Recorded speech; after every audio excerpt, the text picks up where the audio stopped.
everything I give, everything I give, I give it to you, Lord, I give it to you, Lord. ഇന്നത്തെ ഈ ഉദ്ഘാടന ചടങ്ങിൻ്റെ അധ്യക്ഷം വഹിക്കുന്നത് നമ്മുടെ PTA president Shri Lijo കുറ്റിക്കാടനാണ്. PTA പ്രസിഡന്റായി വീണ്ടും ചാർജ് എടുത്തിട്ട് ആദ്യത്തെ ഒരു പരിപാടിയാണിത്. ഈ വർഷവും കഴിഞ്ഞ വർഷത്തേക്കാൾ കൂടുതൽ മനോഹരമായി കാര്യങ്ങൾ ചെയ്യാൻ സാധിക്കട്ടെ എന്ന ആശംസയോടെ PTA പ്രസിഡന്റിനെ ഈ വേദിയിലേക്ക് കൃത്യമായി സ്വാഗതം ചെയ്യുന്നു. നമുക്ക് കഴിവില്ലാത്തതുകൊണ്ടല്ല, എല്ലാ ഫുൾ A+ ഇട്ട് കുട്ടിയും ചിന്തിക്കുന്നത് എങ്ങനെയെങ്കിലും ഒരു ചെറിയ ജോലി കിട്ടി അവിടെ ഒതുങ്ങണമെന്നാണ്. സാധ്യതകളെക്കുറിച്ച് നിങ്ങൾ അറിയുന്നില്ല. ഈ റോബോട്ടിനെ കുറിച്ചൊക്കെ ഉണ്ടാക്കുമ്പോൾ അപ്പോൾ ഞാൻ പറഞ്ഞു വന്നത്, ആ കോളേജിൽ ചെന്ന് കഴിഞ്ഞപ്പോൾ അവിടെ ഇൻസ്പെക്ഷനായിട്ട് നമ്മൾ നാക്വിസിറ്റ് എന്ന് പറയും, പല മേഖല പല ക്രൈറ്റീരിയ നമുക്ക് ഇവാലുവേറ്റ് ചെയ്യണം. അങ്ങനെ സയൻസ് ലാബിൻ്റെ കാര്യങ്ങളിലേക്ക് ഞാൻ ഫിസിക്സ് ഡിപ്പാർട്ട്മെൻറ്റിലാണ് ആക്ച്വലി ഞാൻ വർക്ക് ചെയ്തത്. അപ്പോൾ ഫിസിക്സ് സമുദായത്തോടെ എന്നോട് അതിൻ്റെ ചെയർമാൻ പറഞ്ഞു, sister you go to the science labs. അപ്പോൾ അവിടെ ഇവർ കാത്തിരിക്കുകയാണ് ഫിസിക്സ് സ്റ്റുഡൻസ് എല്ലാവരും. അപ്പോൾ ഞാൻ നോക്കുമ്പോൾ ടീച്ചറും കുട്ടികളും ഇങ്ങനെ ജാഗ്രതയോടുകൂടി കാത്തിരിക്കണത്. ഫ്രണ്ട് ഫിസിക്സിൻ്റെ അവിടേക്ക് ചെല്ലുമ്പോൾ തന്നെ ഒരു നല്ല റോബോട്ടിനെ അവർ പിന്നെ അതിനെ ഡ്രസ്സൊക്കെ അണിയിച്ചൊക്കെയാണ് നിർത്തിയേക്കണത്. അപ്പോൾ എൻ്റെ അടുത്ത് വന്നപ്പോൾ തന്നെ ഈ കുട്ടികൾ പറഞ്ഞു, സിസ്റ്റർ ഈ റോബോട്ടിൻ്റെ, അവർ പിന്നെ ഹിന്ദിയും ഇംഗ്ലീഷാണ് പറയണത്, സിസ്റ്റർ ക്യാൻ യു ടച്ച് ഈ റോബോട്ടിൻ്റെ കണ്ണിലൊന്ന് ടച്ച് ചെയ്ത് ഇതിനെങ്ങനെ ഓപ്പറേറ്റ് ചെയ്യുന്നപ്പോൾ എന്നോട് ചോദിച്ചു, കണ്ണിലൊന്ന് ടച്ച് ചെയ്താൽ മതി എന്നുള്ളൂ. അപ്പോൾ ഞാൻ ഭയങ്കര ഇൻട്രസ്റ്റ് ചോദിച്ചു. പിള്ളേർ ഞങ്ങൾ അതിലൊരു മിടുക്കം പയ്യനുണ്ട്, ആ പയ്യൻ ഉണ്ടാക്കിയതാണ് ആ റോബോട്ട്. 2 ബോയ്സ് കൂടി സ്വന്തമായിട്ട് ഉണ്ടാക്കിയതാണ്, ടീച്ചേഴ്സ് ഹെൽപ്പ് ചെയ്തതാണ്. ഞാൻ ആ റോബോട്ടിൻ്റെ കണ്ണിലൊന്ന് വെറുതെ ഒന്ന് തൊടാല. റോബോട്ട് അലറി വിളിച്ചിട്ട് പറഞ്ഞു, who told you to touch my eyes? എൻ്റെ കണ്ണിൽ എന്തിനാ കുത്തിയെന്ന് വെച്ച് റോബോട്ട് എന്നെ പറയാത്ത ചീത്തയില്ല. അപ്പം നന്നായി കൈയ്യടിക്കും.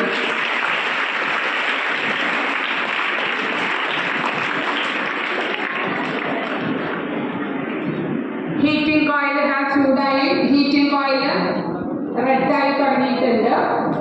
ഇനി അവിടെ പുറകെ കുട്ടികൾ ഒരു എക്സ്പ്ലോഷനുള്ള ഒരു സാധ്യതയും കൂടി ഒരുക്കിയിട്ടുണ്ട്. Because of its explosive nature, it is stored and handled very safely.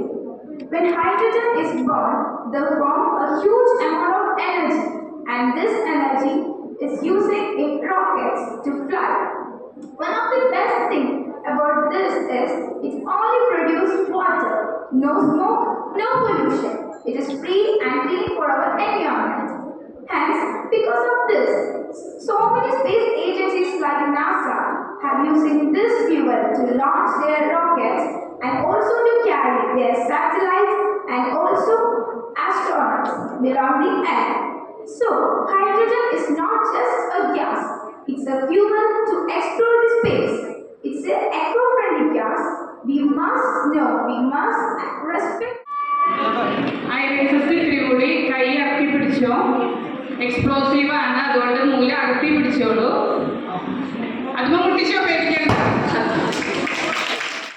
എന്നും നമ്മുടെ SH സ്കൂള് വിദ്യാഭ്യാസത്തോടൊപ്പം കുട്ടികളുടെ കഴിവിനും അഭിരുചിക്കും അനുസരിച്ച് കുട്ടികൾക്ക് അവരവരുടേതായ കഴിവുകൾ തെളിയിക്കാനായിട്ട് എന്നും നമ്മുടെ സ്കൂളിൽ എന്തെല്ലാം കൊണ്ടുവരണം, എന്തെല്ലാം നടപ്പിലാക്കണം.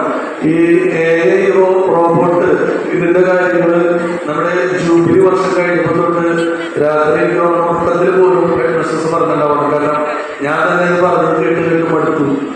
അങ്ങനെ അവസാനം ആ പറഞ്ഞ ദിവസം പോലും ഇവിടെ എത്തിയിരിക്കുന്നു.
Miriam.